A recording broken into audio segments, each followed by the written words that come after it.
Hello, this is the beginning of an interesting series we're going to call Cooking with Yuengling. My name is Brent Wertz. I'm Vice President of Culinary Development for All In Foods. Behind the camera is my partner Danny Scott, who's in charge of marketing, and we are responsible for the Yuengling sauces. As you can see here, we have several barbecue sauces. You can find them in stores in and around, up and down the East Coast in your local neighborhoods. We have four kinds of barbecue. Then we have two kinds of wing sauces. We have a steak sauce and a couple different seasonings. All these are in and around the Yuengling brand. This is a great opportunity for you to kind of cook out, get some Yuengling beer, some Yuengling barbecue, or some Yuengling hot wings, and kind of make it a Yuengling tailgating party. Certainly I'm a believer in Yuengling all day long, and I'm sure you are too. What this series is going to do is I'm going to take each one of these products one at a time and work my way through. We'll go through the whole series once, and then we'll come back and do another round of recipes. We'll just kind of keep cooking and keep making recipes. The key is that they have to be easy. I'm the executive chef at Nemacolin Woodlands. It's a 5-star resort. I've been in charge of resorts for 25 years, so the concept for us is make it quick, make it easy. So it's applicable to what you guys do at home.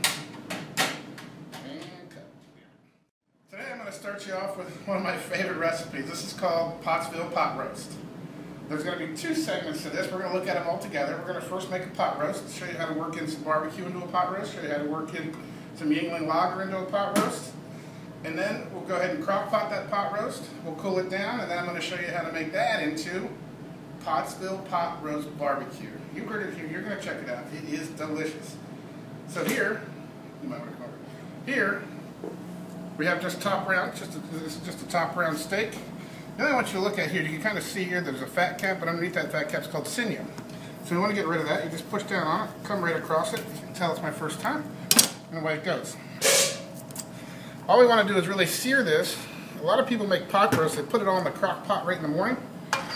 Well, I think you should always sear your meats. It kind of builds flavor. There's a popular misconception out there that if you sear the meat, it keeps the juice in. I'm here to tell you that's not necessarily true. You can kind of hear that sizzle as it gets started, and we're going to season this, and most everything else we do in this series is one of our seasoning blends. This is the Yuengling smoked salt. This contains a little bit of garlic, a little bit of pepper, a little bit of secret, a little more secret, but ends up being a very good seasoning for just about any kind of protein you want. And you're going to see through this series how we're going to use it on beef, on turkey, on scallops, on shrimp. We're going to use it on it all. So we're just going to sear this up real quick. We're very fortunate to have access to come to the Yuengling Brewery right here in Pottsville. This is their master brewer bar, so we get to kind of use this bar. It's kind of nice when I'm cooking. I got a full line of beer down here on tap, so it makes kind of pretty easy cooking session. When I say cooking with Yuengling, literally. So to get this beef seared, we're going to sear it on all sides. What we're doing is we're really building fond on the bottom of this pan. Once that's here, we're just going to throw it in our crock pot. To this, I'm going to add a little bit of garlic. This is going to go a little quicker. I'm just going to get that garlic in there to get some flavor. Here's a little parsley. Here again, not to cook the parsley, just to bring the oils out. A little brown sugar. Now we're doing that a little sweetness. This is all going to be our marinade, ultimately our sauce. Kind of put in there nicely. And at this point, we're going to deglaze with a little Yuengling fine. You can see how that bubbles up. As that bubbles up, it's cooking out all the alcohol, so you can feed little Johnny or little Susie this pot roast as well. It adds a nice inherent flavor. See, they'll add a little Worcestershire sauce. I always call it that. That's the way I like to say it. And then we add, of course, I think one of the best barbecues on the market. This is Yuengling barbecue, and you can kind of see the color. You can see as it comes out with the viscosity. It's not a barbecue that's going to run out and run off the grill. It's meant to stay on the product. And we'll put some of that in there. And we stir it. You can kind of see how the color of this, nice, rich, deep brown. Very kind of nice color. So we have all those ingredients in there. I'm going to add in a little beef broth. I'm using it out of a can. Generally, I would make this from scratch, but based on I want you guys to be able to follow this recipe, to just add in 1 can of beef broth.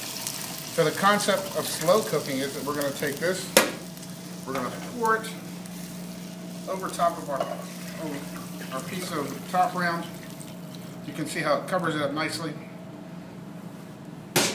We'll then just cover this, and we'll put this into cook just like Mom would. We're going to go ahead and let this, we'll put it in the morning, we'll let it in from 4 to 6 hours, most likely on the low setting on your crock pot, and then it'll cook and get very nice and tender. We'll see in a few minutes. 6 hours later, you can see the pot roast is nicely cooked. I like this one, you can kind of see a little bit of the onion and such line there. I let this one cool down a little because I want to turn this into the Pottsville barbecue. So what we're going to do is we're going to take your pot roast, and we're just going to go ahead and slice it nice and thin. The only thing you really need to make sure is that you go against the grain when you do this. And I'll try to show you that quick. See how the grain is running this way? Which means we want to go this way. If you don't go against the grain, you'll end up with long strings, some of which could end up being kind of tough. So we're just going to cut this. We don't have to cut it real close. You don't have to worry about your fingers. The only thing I suggest, every time you cut, your fingers are always back. Fingers on the product, knife on the knuckle right here so you don't cut yourself. And you end up with this. So we'll just take this, and we're going to go back in the crock pot again. You can see it's pretty tender now. It's certainly tender enough to eat now. It's probably not fork tender yet, but it's tender enough to eat. So go back in the crock pot. Of course, a little more barbecue. And now what we're going to do is we're going to put this back in the crock pot for another hour or two. And what that's going to do, that's going to allow that sinew to break down and get nice and soft. So I'm just going to throw it in my crock pot. And what do you know, I have some right here that's ready to go. And what I want you to get a look at, is when it comes out, you just spin it quick. You can kind of see how we're really good. If you could only smell this, it's amazing. They're really good kind of size for barbecue. So all then you do is you have a barbecued pot roast. You just take a little bit, throw it on your bun.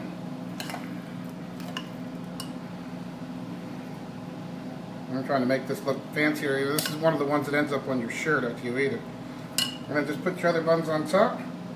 You'd have a nice barbecue meal. The nice thing about this is if you make pot roast, you know, Mom makes it, come home, eat it, you have leftovers. This is a great way to use up your leftover pot roast. Just do exactly what I did here. Slice it in your crock pot, barbecue, stir it up nicely, and you get this great, basically pulled beef barbecue that has a wonderful deep flavor because it's been cooked and it's real tender. It's just a wonderful thing.